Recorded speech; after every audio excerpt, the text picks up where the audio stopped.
Let's be real, I could run my entire show on a point and shoot, we all know that. I don't need anything. A Canon G7X Mark I in here, tap on my face, lock the focus, Canon color science.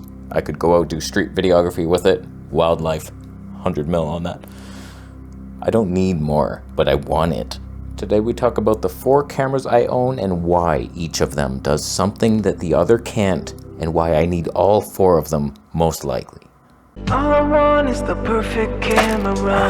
All I want is the perfect camera. So right now we're on the first of my 4 favorite cameras, the Sony ZVE1 with the Zeiss Batis 18mm 2.8, glimmer glass engaged. So I've tested a lot of gear over the years and nothing competes with the Sony A7S III, which this camera basically replaced. It shrunk it down, it made it much cheaper, lighter, faster, stronger, better in every single dimension. Even the custom mode that I used to have to pinch with a thing is now just a button and a switch. And I have way more custom modes in it. And all these like AI tracking modes and just the Sony ZVE1, you cannot beat it. You will not beat it. None of my other cameras technically even match it. We're talking 4K 120 with a meager 10% crop, HD 240. There's nothing it can't do except wildlife. Oh, we'll get to that. But like, if we're talking just, I want amazing autofocus, reliable YouTuber scrub camera with the most dynamic range possible. This thing is lighter than most Micro Four Thirds cameras. It's tiny and cute, and it just works all the time. There's nothing it does wrong except a lot of things. When I want to go do street videography, it's like, it's got the best stabe that doesn't jerk around. If I use Nikon, I can see the frame shifting in the shot, and it's like, wow, why is that happening? But basically I like it because it's low megapixel and it was designed for the best 4K possible, and even its HD seems to be like oversampled from 4K, is too sharp for its own good. The only problem with this camera is every damn time, it's just the colors seem off in some way. It's never what you think it should be. There's always some, oh, it's green, and you don't even see it until your audience is like, your son is green, Sony. Like, I don't even, okay, up the magenta. Why are you so purple now? I don't know how to tweak Sony color science. Whenever I do a side-by-side, I'm like, ah, damn, Canon's better. Yeah, I see it now. It's just like an oversaturated face. Something's off. And it's a very digital, sharp look. It's always like the sharpest in the group, and it's scary. So like for the human face, which is all I'm filming basically, whether mine or others, it's a problem. So like that's the only reason I have other cameras. This would do everything. But this lens, if I for some reason want to vlog on anything but the Pocket 3 in my hands, I would use this lens, and it's just the ultra wide and dynamic stabe, or doing later in Catalyst browse. It's like, this is the best vlogging system that I have. None of my other cameras can vlog good. Sony stabe is actually the best. None of my other cameras can be relied on like Sony. If I need the shot, I have a wig with glasses, and I need to be that one pupil in focus at 1.4 at 85mm. Sony will do that for me. None other will. You can trust Sony to give you terrible skin tones. That's what you can trust. When I don't want terrible skin tones, I find myself on a Nikon Z6III, initially 40mm 22, glimmer glass engaged. I bought this for wildlife, 100%. I wasn't even gonna think about doing this stuff. I'd got the 600mm prime, still have it, beautiful. I was sick of the 200 to 600 weight on my Sony. It was so heavy and annoying, and then the stabe was just, it's too front heavy. Always I'm seeing these swaying wind movements, and I'm just like, I'm done with this. Like, the weight of that 600mm prime lured me. Just the potential of having eye autofocus, and once this camera was released, finally it caught up to the specs at least of the A7S III, so I was like, okay, now I could do that, but have better stabe, 6K 60, and RAW? What would that look like? I almost abandoned this whole shit because the Nikon color science wasn't laughing in my direction. It was just like pink face. I was like, I do not like this for filming myself. Obviously, I was curious. I got it only for wildlife, and I was like, well, what's it look like for this? Bad. It would look bad. So it was like pink face, disgusting colors, and then, out of nowhere, Nikon releases the red LUTs. We're on it. We have it. The glory is ours. The cinema was ours. And I deserve Nickor. This is what the Nikon used to look like with the old LUT. It was Nikon color science, and I didn't like it at all. And then they made a different LUT that was corrective and normal, but better. Red had some influence on it, but it wasn't the film look that we have now, which some people don't even like, but I prefer it. Outside and in. It's beautiful LUT. So now it's like Nikon is my preferred system over Sony. Sony was doing everything for me until I got this, and then I got the little Fringer adapter. My Canon EF 24mm and 85 are just brilliant on this. So I'm just like, why would I ever film myself on Sony? But you have problems. I've been looking for the perfect camera. None of you are perfect. Because if I want to vlog on this, jerky stay, terrible. Couldn't even do it. I want the 26mm 2.8. It's a cute little pancake lens. You think I don't like pancakes? It'll be too jerky. No, thank you. So it's like, and when I do the slow motion street videography, it's like jerky.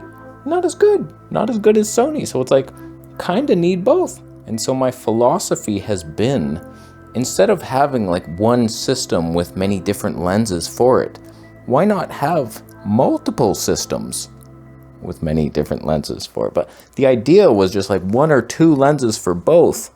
But I'm not gonna refuse the gifts that keep pouring into my heart.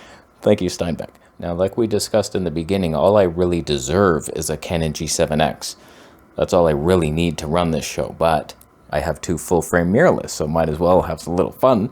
So like Nikon can do this the best. I prefer it for this and filming myself outside with the Canon 85 1.2 and the wildlife. So those are the 2 areas where Nikon is living in my life. And then Sony, if I want to do vlogging or the slow motion street videography with the Zeiss 55 1.8. So it's like those 2 systems cover pretty much everything I need. I really didn't need to get anything else, but I did get something else. We went for the Fuji XH2s. I was debating the cheaper XS20, and all of this came from one damn video I watched. The masterclass of dynamic range by Mr. Chagall over here, who Chagalled wallet money out of my wallet. It's a sentence. Even though the take-home message of his whole video was that, like, dynamic range, it's important, but pretty much nowadays it's like, it's all roughly the same. You can't really see the difference. Like, do you even stretch the dynamic range to the fullest potential? Like, no one does. You shoot in log and then you stretch it to contrast mode, and then you're like basically a standard profile like we are now. So, but he had one little segment where he was like, well, if you're really looking for the best dynamic range, if you had to have it, there's a couple outliers, and it was like Canon C70, Fuji XH2s, and the Canon C500 Mark II. And I was like, I need all 3 of those now, so I'll be back. But I never came back. So it was mostly a stupid decision I made, because weeks prior to this decision, I bought the Fuji 35mm 1.4. We're on it right now. And I was just thinking, I want to see that lens. I've heard so much, it's legendary, it's got the 3D pop. I must have it, and I didn't have a camera yet, and I was thinking like, oh, I'll get an XS20, but the deals fell out, and then that video came out, and I was like, oh, XH2s then. And then I found a super deal for it, and I was like, all right, let's do it. And now that I own it, and the best autofocus performance of any camera known to man. Now, I'll be honest with you, it was a roller coaster of hell after getting this. My first shot, I was like, damn, that's sharp. Why is that so sharp? Like, it was clinical. I thought this lens was like a masterhood of softness and pleasing, and they didn't go for clinical sharpness. And I was like, what the hell even is that? So as I put it through the paces, I was like, this is not even as good as my Nikon. I don't love any of this. And after like a couple weeks of using it, I have come to love the Astia profile. The color science, we're in it now, but that means I get way less dynamic range than anything. And the reason for buying this was the cinematic dynamic range, which it doesn't even have. I compared it to the Sony, and to define dynamic range, in my opinion, tell me if you disagree, there's two ways you can measure it. If you expose your face, are the highlights now clipping, type of thing? Or another way of wording that is, don't clip the highlights, and then what does everything else look like? How can you raise the shadows? So when I do my shots out in nature, I've noticed that when I lift the shadows, Fuji is noisy as hell. They're way noisier than Sony, and I think that's how you measure dynamic range. What is your tolerable noise floor from the shadows? And so all these little tests online are factoring in noise reduction, which I'm never going to do because it's super system intensive. My computer's already screaming at me just for thinking of doing it. So it's like, I'm not gonna noise reduce, and I noticed that like Nikon Z6III is super noisy no matter what I do. Like base ISO, you shooting 6K base ISO in the sun, you're gonna be like, what the hell? All my wildlife shots, it's like, looks like it was shot at night. So I don't know why it's so noisy. Part of me wants to believe it's not a problem. It's a big problem. Big problem. So where does this camera fit in with the other two? What does it do better? It kind of like, it doesn't really do much. It's better color than the Sony. I prefer that. It's a more organic look, some might say. I think it's even sharper. Bad news. Nicer lenses. It's not even lighter. It's, I don't know, man. I don't see a place for you in my future, but maybe. I'm not gonna panic sell it. But like so far, I kind of like it for this 50 mil. Will it even beat the Nikon with the 50 mil 1.4 that I just got from Steinbeck? Haven't even tested it yet. I'm making back-to-back videos here. That'll come another day. But there's an elephant in the room, my friend. You would think the journey ended there. You have two perfect systems, one that doesn't even beat either of them. Why would you have a fourth?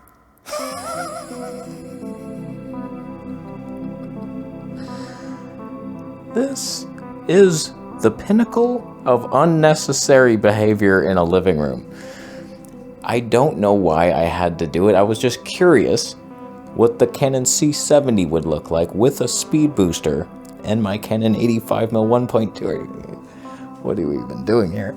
Am I wide open at 1.2? If I'm not, I literally wasn't. 0.9 now it says on the screen. And we have face only detection, so it will not continue to autofocus ever unless it sees a face. That was the face of being overexposed. Well, so why, you ask? I wanted to see how things were done in Canema Cinema Town. Did I say Canema? Ow, I deserve that. Canon doesn't cripple their cinema cameras as much, for video at least. And I wanted to see, like, pretty much every side-by-side comparison I've ever seen, I've preferred the C70 look. No matter if it's the C80, which crippled the DJO no longer. So you have less dynamic range than what I have. You're a joke. And like ZVE1, FX3, no, it doesn't matter what you put this up against. Canon full frame, R5 II, this looks more magical. I deserve it in my living room. Although all my Christmas lights are out of the shot now, because both sides, that's a bitch and a half. Take that, life. So the C70 is just 100% for the image quality. Not mostly in here, but I was thinking outside, having that dynamic range, beautiful skies, and it's just like, the scene will just be so beautiful.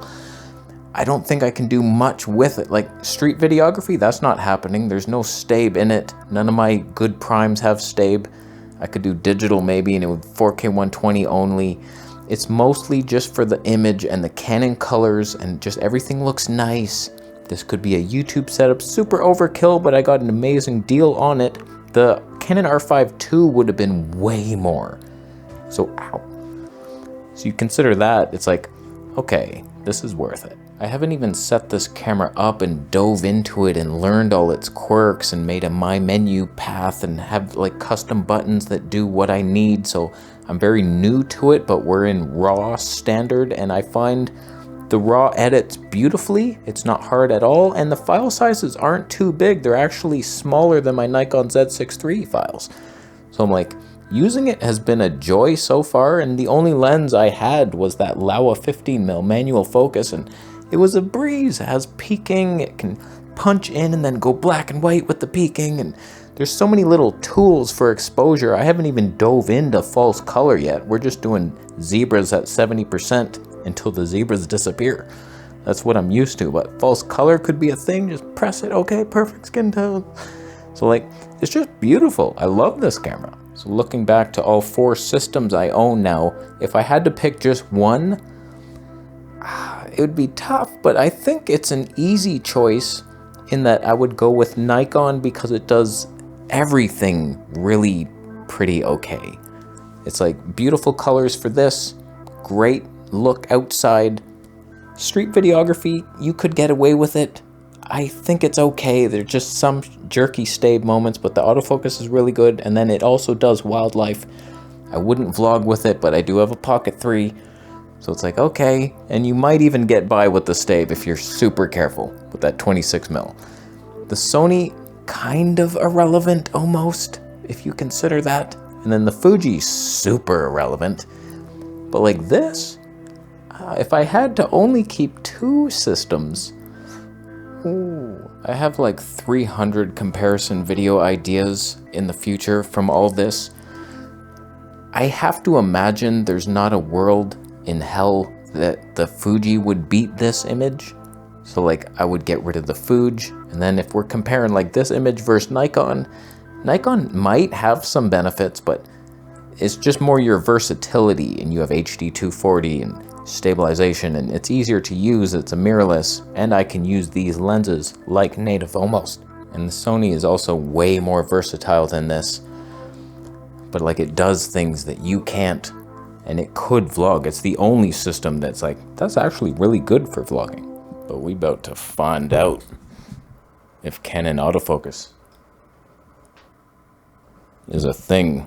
I'm not overexposed, you're imagining that. So right now I'm super excited to own all 4 of these systems, and they all give me something a little different. The Canon Color Science, probably best amongst all, but the Sony wide angle fun stave, that's its own thing, and the reliability and the autofocus. And then Nikon, you're like a sweet spot in the middle, and Fuji, I don't know what you do, but you're funny. You're the funniest of the bunch because your autofocus, I saw some breathing. It's like questionable at best, but like, it makes you work for the image. If you stop it down a touch and you manually focus and you go out there, you get some shots. So affiliate links will be available to you, and for the G7X, which you should probably just get that instead. I ran my channel for a long time on that. That was plenty good enough. It's only been downhill since then, if we're being honest, but it's fun to play around, and I'm joyous to have like all these gifts, and then the things that I didn't like, I sold, and I acquired lots of money, and then I put it into some things that would be interesting. And I think this is the most interesting, and there's nothing Canon could do to beat this camera, and it doesn't look like any of the others will be beat by their companies either. Fuji Cinema Cam, that's a joke. You're not getting better, so.